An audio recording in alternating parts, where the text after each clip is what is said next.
Bonjour à toutes et à tous et bienvenue sur le salon BPI France pour le 3e débat de la journée avec pour thème le sport et la transition écologique. La transition écologique poursuite dans le sport à l'heure d'une prise collective sur l'état de notre planète. Entreprises, organisations et associations sportives ont innové en matière d'écologie pour se mettre évidemment au service de l'environnement. Ces dernières années, le sport s'est emparé des enjeux de transition écologique ayant un devoir évidemment d'exemplarité de par les valeurs et les messages que le sport véhicule auprès du plus grand nombre. Les priorités du ministère des Sports et des Jeux Olympiques et Paralympiques sont évidemment établies afin de tendre vers un sport plus sobre en ressources, adapter les pratiques sportives au climat et au changement climatique, renforcer l'éco-responsabilité des acteurs du sport. Et malgré cette roadmap définie, le chemin est encore long pour comprendre les enjeux, convaincre et changer les process, mais aussi les mentalités. Pour en parler aujourd'hui, 3 acteurs du marché qui ont tous fait le même constat similaire, qui était qu'il fallait un sport plus responsable et plus durable. Bonjour à tous les 3. Bonjour. Bonjour. Merci d'avoir accepté notre invitation pour ce 3e débat pour parler du sport et de l'écologie. On va commencer avec vous, Manon. J'aimerais savoir, vous êtes triathlète depuis 2020, c'est assez récent, mais vous avez fait un constat qui vous a ensuite donné l'envie de créer Second Relais. Parlez-nous de votre entreprise. Oui, bonjour à tous. Exactement, j'ai commencé donc à me lancer un challenge de réaliser un triathlon donc en 2020. Sauf que j'ai vite rencontré une problématique qui était de pouvoir m'équiper avec déjà une première conscience assez forte de tout ce qui était l'environnement. Je voulais pas acheter de première main et surtout d'un point de vue économique aussi, c'était compliqué. Et donc j'ai eu la chance d'avoir un ami qui m'a conseillé donc plusieurs équipements de seconde main et je me suis dit qu'il avait fait quand même un travail de dingue et c'est pour ça que j'ai eu l'idée donc de créer Second Relais qui permet à tous les sportifs de pouvoir s'équiper d'une façon plus durable et responsable. Alors, vous avez créé Second Relais en 2023, c'est tout récent. Ça marche bien pour le moment? Est-ce qu'il y a de l'offre et de la demande? Oui, il y a une attraction. Après, c'est le début. Comme je dis souvent, c'est bien d'avoir un outil qui permet donc aux sportifs de pouvoir s'équiper. Mais on a un vrai enjeu aujourd'hui de sensibilisation et de pouvoir donc porter le message d'un sport donc plus responsable, comme je disais. Donc aujourd'hui, voilà, il faut être présent ici, un peu ailleurs, partout sur les événements sportifs pour pouvoir donner le message donc de la pratique de l'économie circulaire et de ce lien aussi de solidarité, d'entraide, circuit court à valoriser aujourd'hui. C'est ce que vous faites donc en parallèle de Second Relais. Donc on peut acheter tout équipement sportif pour petits et grands. C'est un peu comme une plateforme qu'on connaît, qu'on ne citera pas, pour venir acheter donc du matériel de seconde main, 3e main. Donc ça marche très bien. Mais vous êtes allé sur le terrain pour sensibiliser pendant les événements. Parlez-nous un petit peu de l'accueil. Tout le monde vous disait il faut revenir, il faut continuer. Et ça, je pense que c'est quelque chose de très important pour vous. Exactement. La semaine dernière, par exemple, j'étais donc sur le triathlon de Dijon où j'avais un stand de Second Relais. L'idée, c'était donc de pouvoir collecter des équipements donc, que les participants n'utilisaient plus pour les reverser à une association. Ça a été donc très très bien reçu. Les participants disaient mais c'est super, est-ce qu'on va pouvoir vous revoir? Parce qu'en fait, Second Relais est là sur le terrain parce que, comme je disais, la problématique est de sensibiliser. Donc l'idée, c'est j'aimerais, en tout cas dans mon ambition, de pouvoir donner un peu ce rendez-vous sur les événements sportifs pour leur dire aujourd'hui, si au final vous avez des équipements qui traînent chez vous, vous pouvez donc les reverser donc, dans un bac de collecte Second Relais qui sera donc très bien réutilisé pour une association. Et l'idée aussi de Second Relais, c'est de proposer en fait aux clubs sportifs de créer donc une vraie entité et une plateforme réservée pour les licenciés pour promouvoir ce circuit court aussi et ce lien sociable qui soit un peu plus fort. C'est une très belle initiative. À mes côtés, Simon. Alors Simon, recycler, donner une deuxième vie, en tout cas avoir un produit recyclé, ça vous parle puisque vous avez développé, vous avez fait de la R&D pour faire un ballon 100% recyclable. Vous avez créé la société Rebond. Parlez-nous-en un peu plus. Oui, alors Rebond, c'est comme vous le disiez, c'est des ballons de sport. En fait, on est parti dans l'idée de challenger le produit, aussi bien dans les matériaux utilisés que dans le process de fabrication. On est parti d'un constat assez simple, en fait, qui est de dire le ballon actuellement, il a 2 problématiques importantes. La première, c'est que c'est un produit issu d'énergie fossile, majoritairement, et en l'occurrence, si on prend le ballon de foot, c'est quasiment que des énergies fossiles. Donc derrière ça, on parle de plastique, de PVC, de PU. Et le deuxième constat, c'est que c'est un produit qui est multimatériaux.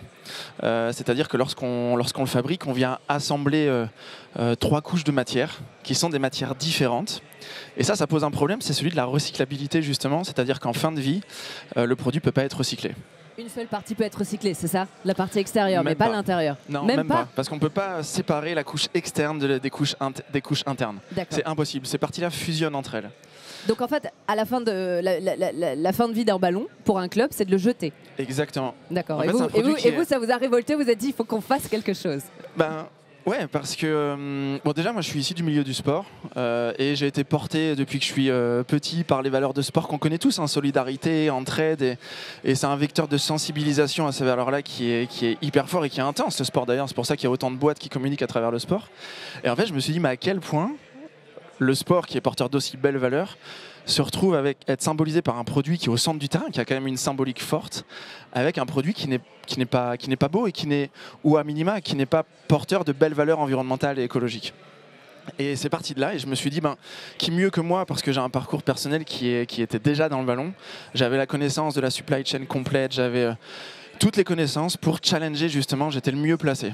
Et je me suis dit aussi, si les hautes instances pivotent pas ou prennent pas de grosses directives pour impulser ces fonctionnements industriels et cette manière de produire, qui mieux que nous en tant que producteurs et consommateurs pour changer les choses. Et c'est parti de là avec l'idée utopique derrière peut-être, mais je pense que c'est ce qui fait avancer aussi l'utopie, de se dire le ballon peut être aussi...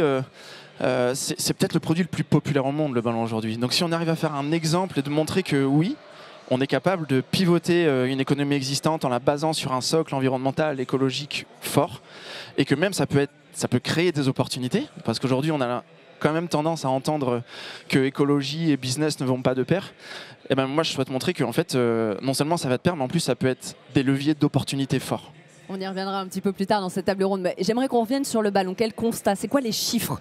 Vous m'avez dit, on en a parlé tout à l'heure, en off, c'était 100 ballons à peu près par club amateur, mais dites-nous combien il y a de clubs amateurs de football en France? Alors si on s'arrête sur le football en France, il y a entre 14 000 et 15 000 clubs amateurs, et qui consomment en moyenne, toutes les divisions confondues de ces divisions amateurs, entre 80 et 100 ballons.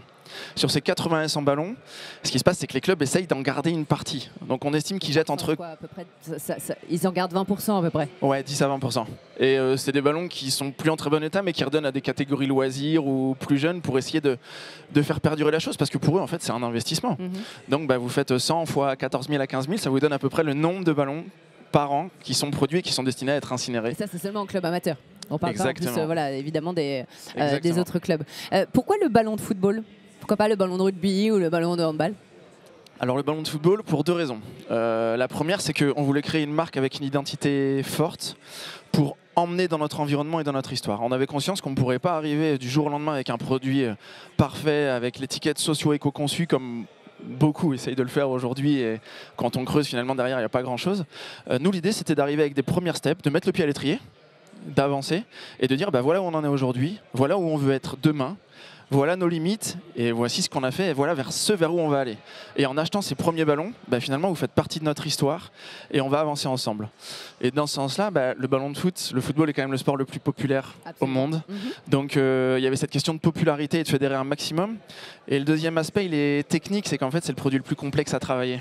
Donc autant partir sur le complexe pour ensuite décliner. Exactement.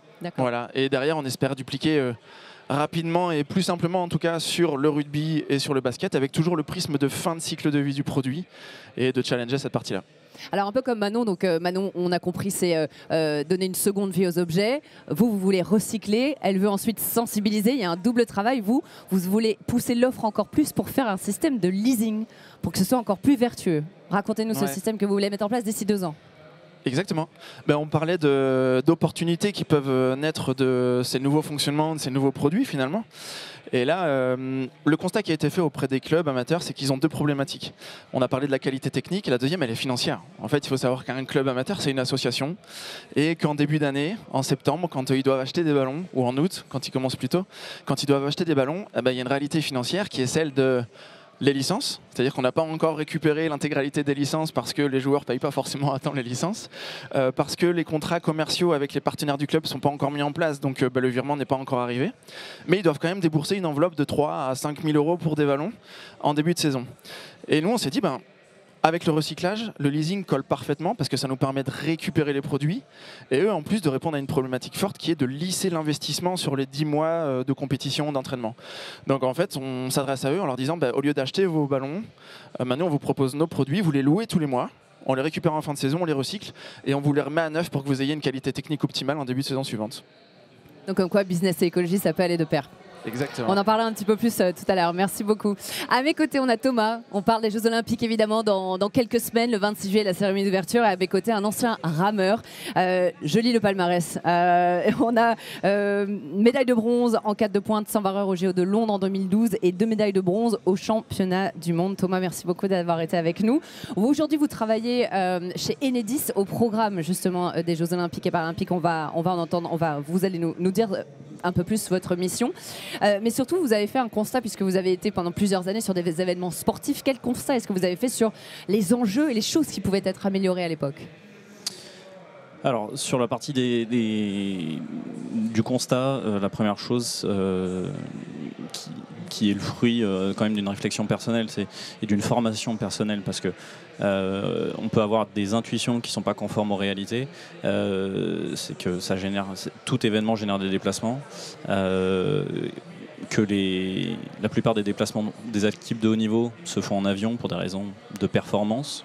Et chacun, c'est un peu la course à l'armement. On ne va pas être celui qui prend le temps de passer 2-3 jours dans les transports pour arriver sur le site de compétition. Donc on va faire... Parce qu'il faut être en forme quand on arrive. Parce qu'il faut être en forme quand on arrive, exactement. Donc la plupart des déplacements sont en avion.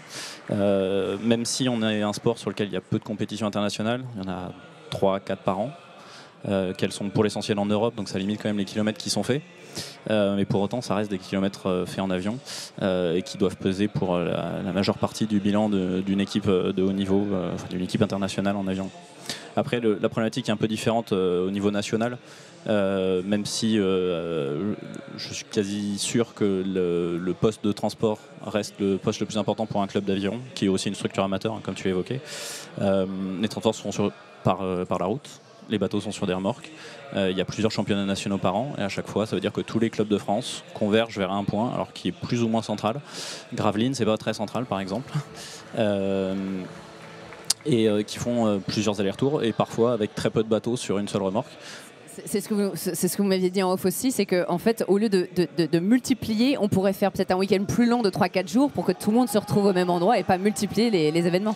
Oui, effectivement, c'est l'une des pistes qui saute aux yeux, c'est d'éviter de multiplier les événements. Alors déjà, en plus, ça économiserait aussi les bénévoles qui doivent accompagner sur chacun des événements. Après, on va forcément se heurter à des limites de capacité horaire, hein, tout simplement. Il faut du temps pour faire des courses. On ne peut pas mettre autant de courses qu'on veut dans une journée. Il y a 6 couloirs. On doit mettre un certain espace entre chaque course. Mais en tout cas, on pourrait effectivement allonger la durée des championnats pour se regrouper plusieurs catégories au même endroit sur la même semaine, par exemple, pour éviter de faire plusieurs déplacements pour chacun des clubs, puisque chaque club est concerné. Donc là, ça c'est ce que vous avez fait vous sur vos propres compétitions, sur la rame et sur l'aviron. Mais on pourrait, et vous l'avez dit, au moins, il n'y en a que 3-4 en tout cas dans vos compétitions, mais imaginez, donc évidemment, on en parle souvent, hein, les footballeurs qui se déplacent parfois en avion pour 1 heure de vol, on en a entendu parler. Il y a beaucoup d'efforts à faire sur évidemment l'écologie et l'environnement dans le sport. Le transporter les fans, ça c'est hyper important. Le tri des déchets, une fois que l'événement est passé. Les bouteilles en plastique, plutôt mettre des fontaines à eau. Peut-être faire venir de la nourriture locale, peut-être plus pour les fans, etc. Il y a énormément de choses qui sont pensées, il y a beaucoup de choses à faire. Est-ce qu'il y en a un des postes, et ça je sais que ça vous concerne, c'est justement les énergies pour ce genre d'événement. Parlez-nous des missions que vous avez au sein d'Enedis. Oui, alors je suis adjoint à la chef de projet sur les Jeux Olympiques et Paralympiques de Paris 2024. Donc à ce titre-là, notre première contribution à cet événement, c'est de le raccorder au réseau électrique de distribution. Parce que contrairement à ce que la plupart des gens peuvent penser intuitivement, les grands événements médiatisés sont plutôt alimentés par des groupes électrogènes au diesel plutôt que raccordés sur le réseau électrique. Et comme on a la chance d'avoir une électricité bas carbone en France, ce serait dommage de s'en priver. Donc ça implique non seulement de s'assurer que l'événement sera alimenté un peu quoi qu'il arrive, et donc de mettre en place des schémas d'alimentation redondants pour qu'au moindre incident, l'événement ne se retrouve pas dans le noir. Donc on a une redondance une redondance totale dans le schéma optimal, parce qu'après on fait des choix économiques, plutôt Paris 2024 a fait des choix économiques. On a une redondance optimale depuis la centrale de production jusqu'au site de Paris 2024. On a plusieurs possibilités, parfois 2, parfois beaucoup plus, pour faire arriver l'énergie depuis la centrale de production jusqu'à Paris 2024. Ça, c'était l'enjeu de Paris 2024, c'est de faire des jeux verts. Est-ce que ça va être le cas, Thomas? Alors, ça va être le cas sur la partie énergie, je parle de ce qui me concerne. L'ensemble des sites seront bien raccordés sur le réseau. Faites un comparaison avec Londres. Vous m'avez dit un chiffre monumental. Voilà, à Londres, il y a 400 000 litres de diesel qui ont été consommés pour alimenter en énergie les sites de Londres en 2012. Et pour Paris 2024, l'objectif c'est 0. Exactement, l'objectif c'est 0. Grâce à tout ce que nous mettons en place, mais il y a la partie amont d'Enedis chez RTE, il y a aussi pour la majeure partie ce qui se passe à l'intérieur des sites qui est géré par Paris 2024. Parce que si vous avez de la redondance sur toute une partie de la chaîne mais pas sur le reste, ça sert à peu près à rien. Parce que c'est là où évidemment où ça va casser, c'est la loi de Murphy.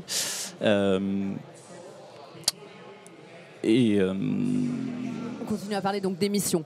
Donc là c'est la première, voilà. c'est d'éviter donc les groupes électrogènes qui polluent énormément. Avec plan B, plan C. Le plan D, ça sera vraiment, effectivement, on se raccorde si on est dans le noir. Oui, alors non, dans tous les cas, on ne sera pas dans le noir parce que il y a une redondance sur la partie alimentation électrique qui nous concerne, mais ensuite Paris 2024 met en place des dispositifs. Il y aura des groupes électrogènes sur les sites, ils seront à l'arrêt. Si tout se passe bien, ils ne fonctionneront pas pendant l'ensemble de l'événement. Si jamais il y avait plusieurs incidents successifs qui arrivent au mauvais moment, au mauvais endroit, de toute façon, l'alimentation sera assurée par des groupes électrogènes et l'événement pourra se poursuivre. Donc ça c'est pour la partie vraiment cœur de métier d'Enedis, et on profite des Jeux Olympiques pour mettre en avant des innovations. La première qui me vient en tête, c'est les bornes événementielles de forte puissance pour organiser tout type d'événements sur l'espace public de façon simple. Aujourd'hui, par habitude et par facilité, les organisateurs d'événements ont tendance à mettre un groupe électrogène pour avoir de l'électricité. Ça va plus vite, ça demande en gros une semaine. Et ce qu'on a développé, c'est un matériel qui s'implote sur l'espace public, qui a le bon goût d'être escamotable, donc qui n'encombre pas l'espace public quand il n'y en a pas besoin. Et quand un organisateur d'événement en a besoin, on sort la borne, on la met en service, et l'organisateur n'a plus qu'à se brancher dessus pour alimenter son événement. Donc ça va aussi vite en fait que de commander un groupe électrogène. Parfois même ça peut aller plus vite si tout se passe bien. Ça c'est une des innovations, et puis l'autre c'était autour du cross-country, je crois. Ouais, aussi. Sur le cross-country à Versailles, on met en place des groupes électrogènes batteries. Donc pour faire très simple, c'est comme une batterie que vous connaissez, sauf que c'est beaucoup plus gros et beaucoup plus puissant. En fait, l'enjeu sur cette épreuve-là, c'est que c'est un parcours de plusieurs kilomètres qui est au sein du parc du château de Versailles. C'est un endroit plutôt forestier, il n'y a pas de réseau sur place. Donc pour un événement d'une journée, ça n'a pas de sens de faire des travaux pour tirer du réseau dont il n'y aura aucun usage a posteriori. C'est vraiment one shot. En fait, on générerait plus d'émissions à faire ces travaux que ce qu'on va économiser si on met un groupe électrogène. Mais donc on a quand même cherché à mettre en place la solution la plus efficace et la moins impactante pour l'environnement. Et donc ces groupes bâtis trouvent leur utilisation. C'est une innovation qu'Enedis porte depuis quelques années. C'est quelque chose qui n'existe pas sur le marché aujourd'hui et que Enedis pousse la filière industrielle. On a un gros besoin, nous, de groupes électrogènes. Quand il y a une tempête où tout le monde est très content de voir arriver des groupes électrogènes pour établir l'électricité. On en a aussi besoin lors de nos travaux. On a besoin de couper l'alimentation du réseau. On met des groupes électrogènes à la place pour que les gens ne voient quasiment pas d'impact. Et donc notre enjeu, c'est de remplacer ces groupes qui émettent du carbone par la combustion de diesel par des batteries qui seraient chargées en amont sur le réseau et qui viendraient restituer leur énergie au moment où on en a besoin. Donc là, on va en déployer 7 pour alimenter les différents points au sein du parc du château. pour que les émissions associées à l'alimentation de cette épreuve soient les plus faibles possibles. On vous a applaudi. Bravo Enedis. Manon, Simon, j'ai envie de parler de ce rôle d'accompagnement que vous voulez avoir auprès des clubs dans cette transition écologique. Vous voulez vraiment les prendre par la main et leur dire qu'il faut un sport plus responsable et plus durable. Manon, qu'est-ce que vous faites, vous, au sein de Second Relais et au-delà ? Notre ambition, en fait, c'est de pouvoir proposer aux clubs sportifs qui puissent offrir en fait, à leurs licenciés une interface dédiée sur l'économie circulaire, sans commission, en portant en fait l'émission du circuit court aussi, et la solidarité entre licenciés, mais que ce soit aussi bien un club de foot qu'un club de triathlon ou autre. Et au-delà de ça, en fait, on souhaite aussi accompagner donc, les bénévoles qui portent le club, à proposer donc des messages clés, une communication tout au long de l'année sur les gestes à adopter pour une pratique sportive plus durable. Et aujourd'hui, vous êtes en collaboration avec un club et vous allez en signer plusieurs, je crois. Ouais, je suis en discussion avec à peu près 8 clubs pour l'instant et avec quelques fédés. Et donc voilà, on est en discussion pour l'instant, mais voilà, l'idée c'est de pouvoir vraiment les engager et leur dire que en fait c'est plus limite optionnel, c'est limite obligatoire aujourd'hui, demain en tout cas, de pouvoir les sensibiliser sur le terrain et leur offrir des outils adaptés sur tout ce qui est équipement et vêtements de seconde main. Et c'est quel sport, là, juste pour avoir une idée, quels sont les clubs pour le moment ? C'est triathlon pour l'instant. Après, il y a aussi l'escrime, le golf, l'équitation. Après, il y a aussi basket. Bref, on a ciblé quelques pratiques sportives pour toucher au mieux et pour aussi répondre aux attentes des besoins que ça soit aussi sur le côté événementiel, rassemblement des clubs sportifs, gestion des déchets, sur plein de thématiques. Donc voilà, on y va doucement pour après pouvoir ouvrir tous les sports. Sur des sports un peu plus premium, on en parlait, des sports un peu plus élites, où il faut investir dans l'équipement. Et là, vous pensez que là, il y a une brèche, il faut se mettre dedans pour mobiliser en fait les gens. Oui, c'est ça, c'est donner accès en fait au sport que l'on souhaite pratiquer. Et puis il y a un côté aussi, moi j'ai pratiqué le golf, j'ai fait un peu d'équitation aussi. Et c'est souvent en fait mes parents qui m'amenaient au golf. Et l'idée de, ok, j'avais 12 ans, mais sauf que j'étais passionnée. Donc sauf que au final, c'est tous les ans qu'on change quand on est enfant. Donc pour les parents, c'est un sacré budget. Ouais. Donc voilà aussi, là-dessus. Simon, vous accompagnez aussi, vous avez un rôle un peu de conseiller auprès de ces clubs pour leur faire prendre conscience que c'est plus optionnel, quoi. C'est ce que disait Manon, c'est qu'il faut y aller maintenant. Oui, il y a un vrai sujet de sensibilisation, en effet, pour deux raisons, parce que déjà, tout le monde ne connaît pas la manière dont est fait un ballon. Donc il faut expliquer cette partie-là. Et ensuite, c'est tout l'aspect des matières qu'on a évoqué tout à l'heure. Et dans ce sens-là, en plus, le ballon étant un produit... je parlais de popularité du ballon de sport tout à l'heure. C'est un produit très concret, je pense même aux enfants. Ils se projettent facilement sur le produit. Et de parler à travers un ballon de sport, donc, qui est pour eux est quelque chose de très positif, de jeu, de plaisir. Et de parler de PVC, d'énergie fossile, de biomasse, de carbone 14, de carbone 21, qui sont des notions aujourd'hui qu'on n'apprend pas à l'école. Peut-être que demain on le fera et ce serait d'ailleurs génial. De pouvoir sensibiliser, d'apprendre à travers un produit ludique. Et je pense qu'il n'y a rien de mieux que le ballon. Et il y a un gros enjeu derrière ça, parce que quand on parle de greenwashing, en fait, le greenwashing, c'est juste que aujourd'hui, nous tous, on n'a pas connaissance de ces termes techniques. Je parlais de carbone 14, carbone 21, d'énergie fossile. Aujourd'hui, on nous demande d'expliquer ça. Je pense qu'il y en a beaucoup qui ne savent pas l'expliquer et c'est normal parce qu'on ne nous l'apprend pas. Donc aujourd'hui, le greenwashing, il existe parce qu'il n'y a pas la connaissance en face. Si demain, on se sert, nous, de nos produits en plus pour être transparents et expliquer la manière dont ils sont faits et expliquer les challenges qui s'offrent à nous et comment on va changer la chose, je pense qu'on fait un gros pas en avant. Et la deuxième chose, c'est qu'il y a des organismes qui interviennent déjà dans des clubs. Je pense à Football Écologie France, par exemple, Et au lieu d'avoir une offre commerciale, j'allais dire assez classique, où on va proposer, ben voilà, vous achetez 50 ballons, vous en avez 10 offerts, et ben en fait, on va proposer de l'activation de ces associations-là, donc de l'événement, en fait, où ils viennent sur place, ils font une fresque du climat avec les enfants du club, et ils expliquent les enjeux environnementaux autour du sport et par le prisme de leur activité, et comment on peut mieux faire juste dans un club de sport. Tout à l'heure, vous parliez de ça peut aller de pair, le business et l'écologie. Pour vous, on peut très bien pivoter, avoir un socle existant et pivoter vers l'environnement sans problème. C'est ce que vous Oui, m'avez alors, dit. sans problème. L'homme Sans problème, il faut y penser et se donner les moyens. le principal verrou, il est alors. On va dire qu'il y en a deux. Il y en a un qui est mental, parce que l'homme est réfractaire au changement. Donc pourquoi changer une économie qui a fonctionné comme ça depuis des années? Et puis c'est une sécurité en fait, de ne pas changer, de faire ce qu'on connaît. Et le deuxième verrou, mais que moi j'essaye de transformer en opportunité, c'est de se dire que ça n'existe pas. On travaille sur quelque chose qui n'existe pas, donc ça peut faire peur. C'est un défi, c'est un challenge, mais qui mieux que nous en tant qu'entrepreneurs pour prendre des défis et des challenges finalement. Donc à nous de les prendre, se créer les opportunités pour se démarquer du marché et en effet de pivoter et de baser notre économie sur un socle écologique, environnemental fort et inamovible. Parce que dans tous les cas, on a passé l'heure du constat. On doit être dans l'action. Donc demain, on va y aller à ça. Il n'y a plus de questions à se poser. Donc ça y est, il faut amorcer la chose. C'est comment faire et combien ça va coûter surtout. J'imagine que ça, c'est la première barrière. Quand vous allez voir les clubs, on vous dit oui, mais peut-être le ballon coûte peut-être un petit peu plus cher, mais il faut voir au-delà. C'est ça? Alors, comment réussir à leur switcher on parlait de mentalité en début. Ouais, on a un enjeu, nous, en tant que porteurs de projet et d'amener des nouveaux produits, qui est on doit être concurrentiel. On doit être concurrentiel. C'est-à-dire qu'on ne doit pas juste arriver avec la fibre, la corde.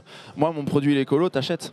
Non, c'est pas possible. Il faut qu'on arrive avec leurs attentes, qui sont définies par une étude de marché, quelque chose de très basique, mais leurs attentes, elle est financière, elle est technique. Donc on va répondre d'abord à ça, par rapport à la concurrence.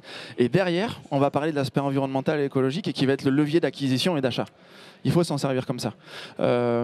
Après, on parlait en effet, l'aspect financier, il faut de l'argent pour bouger. Je pense qu'aujourd'hui, un événement comme celui qu'on connaît avec la BPI, c'est ces actions-là qu'on attend, en fait, des instances financières, d'arriver à financer des projets qui vont avoir un impact vertueux. Et au même point qu'aujourd'hui, les entreprises, elles doivent faire un bilan qui est comptable, qui est chiffré. Si demain, on a un bilan qui est de terme environnemental, avec des notations, et qui définissent, le bilan comptable aujourd'hui définit le financement des entités externes, des banques, de BPI. Si demain, c'est le financier plus l'environnemental qui définit le financement public et privé de la part des banques, on y arrivera, tout le monde pivotera. Est-ce que chez Enedis, il y a encore des barrières justement à ce changement, à aller vers de l'énergie renouvelable, de l'énergie verte? Alors, la première chose que je mets dans le débat, c'est Enedis est devenue une entreprise à mission à la fin de l'année dernière. Donc on a complètement intégré ce qui vient d'être dit. On est en train de mettre en place un reporting RSE, par exemple, mais ça se fait sur la base du volontariat, on va dire. Il n'y a aucune contrainte et on n'en tire pas plus de bénéfices qu'un bénéfice d'image. Donc c'est pour aller dans ton sens. Après, nous, on accueille toutes les énergies, quelles qu'elles soient. Notre rôle, c'est de distribuer cette énergie du producteur jusqu'à la centrale, et on traite tout le monde de la même façon. Du producteur jusqu'au consommateur, et on traite tout le monde de la même façon. On va revenir sur les événements sportifs parce que vous en avez fait beaucoup dans votre carrière. J'aimerais savoir, on a parlé tout à l'heure des constats, mais quelles sont les idées que vous, à votre niveau, vous pourriez avoir et qui pourraient être mises très simplement en place pour pouvoir faire des événements plus green, plus respectueux de l'environnement? Alors, je pense que déjà, il y a deux prismes. Il y a les grands événements internationaux et puis il y a les événements nationaux, amateurs ou semi-professionnels. Alors, j'ai pas idée de la répartition des émissions entre les deux, mais il faut se méfier parce que beaucoup de petits événements, ça peut faire plus que quelques gros. Et donc, sur ce que je connais très bien, c'est-à-dire les événements nationaux, il y a déjà beaucoup de bon sens en fait qui est mis parce que, comme tu le disais, l'économie et l'environnement, ça va souvent dans le même sens. Quand on fait avec moins, ça coûte moins cher. Donc tout le monde est content à la fin. Donc des choses très simples comme en avion, on a des bateaux pour assurer l'arbitrage des courses et la sécurité sur l'eau. Ces bateaux ils fonctionnent avec des moteurs diesel parce qu'aujourd'hui il y a peu d'alternatives et que les alternatives électriques elles coûtent très très cher. Donc les clubs n'ont pas du tout les moyens, c'est des structures amateurs, pas les moyens. La première bonne réflexion c'est de se dire est-ce qu'on a besoin d'avoir des bateaux qui suivent les courses sur une distance qui peut aller jusqu'à 2 km. La réponse c'est non, on peut faire aussi bien avec des bateaux qui sont fixes, avec plusieurs bateaux qui sont fixes et qui regardent la course passer sur une distance qui leur permet d'agir si jamais il y a besoin. Et donc ça c'est un exemple assez simple à mettre en œuvre. Pour autant, il est très difficile à faire accepter parce que dans ces bateaux-là... Est-ce que ça a toujours été comme ça ? Réfractaire au changement. C'est une des barrières. Et évidemment, quand un arbitre, c'est un bénévole aussi, et il a l'habitude de suivre les courses, ça lui procure un plaisir quand même, parce que sinon il ne le ferait pas déjà. Et puis c'est sympa de suivre la course du début à la fin. Et quand on lui dit bah non, tu vas suivre 250 mètres voire 500 mètres de la course, et il n'est pas tout de suite d'accord. Et puis je pense qu'il y a aussi une question de prise de conscience, et Simon l'évoquait avant, moi je dis attention à la bulle de film quand même, on est entre personnes qui sont convaincues du sujet. Quand je regarde un petit peu plus largement, il y a quand même beaucoup de personnes qui soit sont de mauvaise foi et ne sont pas d'accord avec nous, soit restent à former.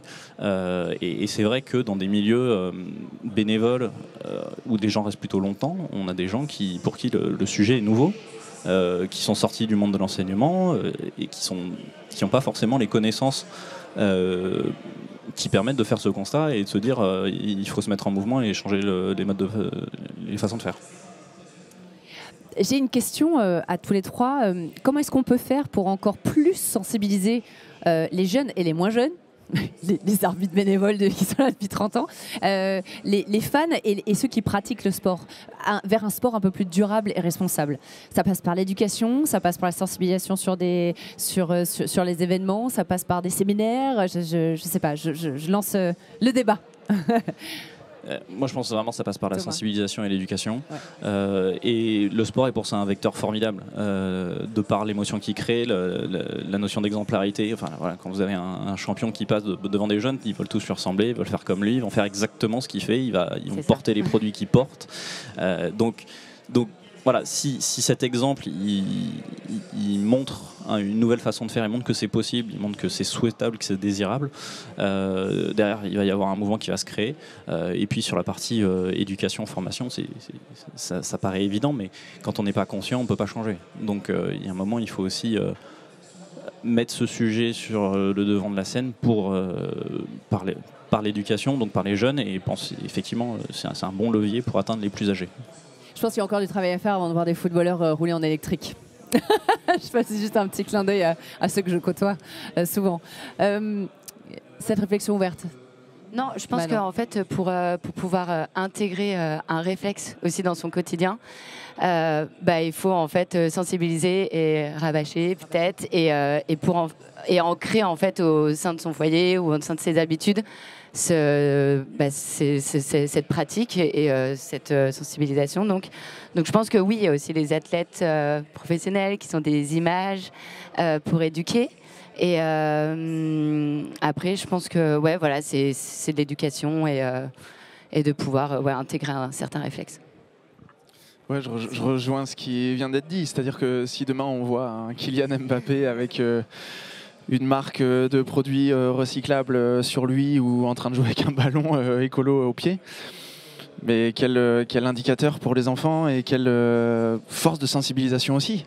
Et on parlait d'opportunité, mais quelle opportunité aussi pour ces sportifs de se démarquer en fait. Et moi j'ai bon espoir qu'on va y arriver. Il y a encore 3-4 ans de ça, à la sortie du Covid, on se disait mais à quel moment les clubs de sport vont prendre cette conscience d'action écologique, environnementale, parce que, et je me souviens avoir répondu à des questions à ce moment-là, à dire mais il faut qu'ils le prennent parce que les clubs de sport aujourd'hui c'est des entreprises, donc ils ont intérêt à se démarquer, à fonctionner différemment et avoir une autre réalité économique et de se créer ces opportunités-là. Et en fait, à la suite du Covid, on a vu un Olympique Lyonnais porté par un Jean-Michel Aulas, puis on a vu d'autres clubs prendre le relais, puis aujourd'hui, je pense que quasiment tous les clubs pro en France ont un responsable RSE. Alors peut-être avec une action limitée ou avec des freins, mais en tout cas, ils sont là. et les choses avancent petit à petit. On aimerait tout ce que ça aille plus vite, je pense. Et ben, peut-être que dans 3-4 ans, on verra les premiers sportifs porter un message environnemental, social, écologique, et avec des premières marques écologiques et environnementales sur eux. Aujourd'hui, vous n'avez pas d'exemple en tête d'un sportif ou d'un club qui justement a des vraies actions concrètes sur le terrain, des vraies actions RSE? Ben, moi, je vais parler de ce que je connais, mais je vais parler d'un Djibril Cissé qui s'est lié à notre société récemment. Donc voilà, j'ai bon espoir qui montre la voie vers quelque chose de plus vert. Je sais qu'un Raphaël Varane aussi est de plus en plus engagé sur ces sujets-là. Donc il suffit de ces petites choses-là, de ces premières prises de parole, de ces premières actions, pour que quelque chose qui paraissait très lointain et impossible se rapproche de la réalité et qu'il y ait un mouvement derrière. Donc peut-être qu'on y est. Sur ce que je connais, on a côtoyé la LFP il y a quelques années, enfin, il y a 2 ans. Je pense qu'il y a un vrai mouvement qui s'est enclenché. Tu as parlé de nomination d'un responsable RSE, il y a des bilans carbone qui sont produits pour faire le constat en fait, parce que c'est quand même la première étape. Si on veut faire quelque chose, il faut déjà faire le constat. Et il y a notamment quelques clubs en France qui ont fait le chemin pour que leur stade, dans lequel ils jouent très souvent, ne soit plus alimenté par des groupes électrogènes, mais aille sur le réseau. Donc il y a une dynamique qui se crée, il y a quelques clubs qui sont leaders et qui sont exemplaires. Évidemment, c'est souvent ceux qui ont le plus de moyens, mais si ceux qui ont le plus de moyens ne montrent pas l'exemple, ça ne va jamais prendre. Là, on a des exemples qui montrent que c'est possible, qui montrent que d'ailleurs, c'est pas forcément plus cher. Et donc, je pense qu'ils vont arriver à attirer l'ensemble des autres clubs avec eux. Vous vouliez rajouter quelque chose? Oui, je voulais rebondir parce qu'il y a un club en Angleterre, je trouve que c'est un très bon exemple. Je crois que c'est un club de 4e division et qui fait énormément parler de lui, s'appelle Forest Green Rover et qui a eu le titre de club le plus écolo parce que les tribunes sont en bois, parce que dans la cantine la nourriture est locale, parce que et en fait je pense que c'est le seul club de 4e division qui est autant connu en Europe et peut-être même plus. Donc on parlait d'opportunités. Je pense que comme vous l'avez dit. Ouais, exactement. C'est le micro, vous m'entendez bien? Finalement, oui, c'est peut-être les petits qui, comme vous l'avez dit, c'est pas une question de moyens, c'est juste l'action, c'est le premier pas. Et finalement, ensuite, les autres. Et puis, il faudrait effectivement que ce soit ces grands clubs pour que ce soit ensuite un petit peu pyramidal, quoi, que ça descende. Dans le cas que je cite, ce sont des grands clubs. Je ne vais pas donner de nom, mais ce sont des grands clubs. D'accord, ok. Manon? Oui, non, moi je parlais aussi par rapport aux événements sportifs. Souvent, de ce que j'ai remarqué, les petits événements, mais se mettaient plus en action, en tout cas sur les sujets RSE. Et après, donc un gros événement qui est l'Eco-Trail de Paris. Pour le coup, ils ont mis quelque chose qui n'était pas trop mal en place parce qu'on connaît la distribution des t-shirts finisher qui est juste un fléau aujourd'hui. Et ils proposent donc qu'en fait les participants ramènent leur t-shirt et floquent juste sur le t-shirt le petit logo. C'était effectivement une très bonne initiative, on en a entendu parler et c'était vraiment, ça il faut vraiment que ça se mette en place. Ouais, c'était une très bonne idée. Ça qui se démarque.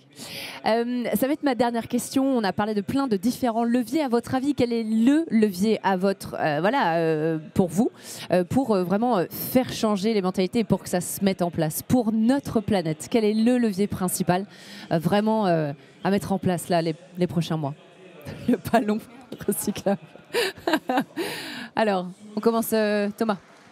Je vais citer le même que le précédent en fait. C'est d'utiliser la force du sport en tant que vecteur pour faire passer les messages, la prise de conscience, parce que c'est l'étape incontournable et que si quelqu'un qui vient sur un événement sportif pour consommer, enfin pour regarder cet événement, pour en profiter et exposé à un message, à des façons de faire dont il n'a pas l'habitude, parler d'alimentation, d'une alimentation végétale plutôt qu'une alimentation carnée, alors qu'il n'en a pas l'habitude, si on lui explique pourquoi, je pense qu'il va être plus réceptif dans ce cadre-là, plutôt que si on lui fait un peu la leçon ou sur d'autres supports.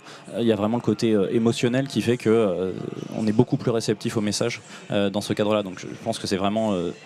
pour moi, c'est vraiment en ça que le sport peut se saisir du sujet et être vraiment utile. Parce qu'il ne faut pas se voiler la face non plus. L'organisation de grands événements sportifs internationaux, ça ne sera jamais vert.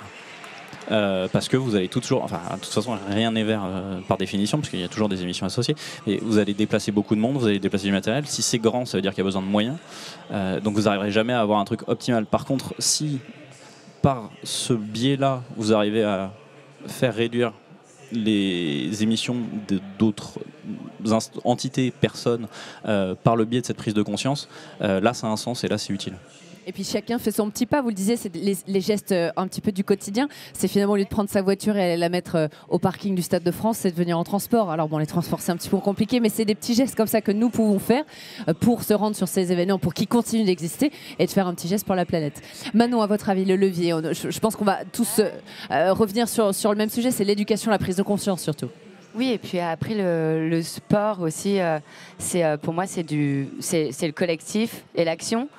Donc je pense que si des grands acteurs aussi aider des petits acteurs qui innovent, en tout cas pour des innovations tournées vers la durabilité aussi, ça aiderait.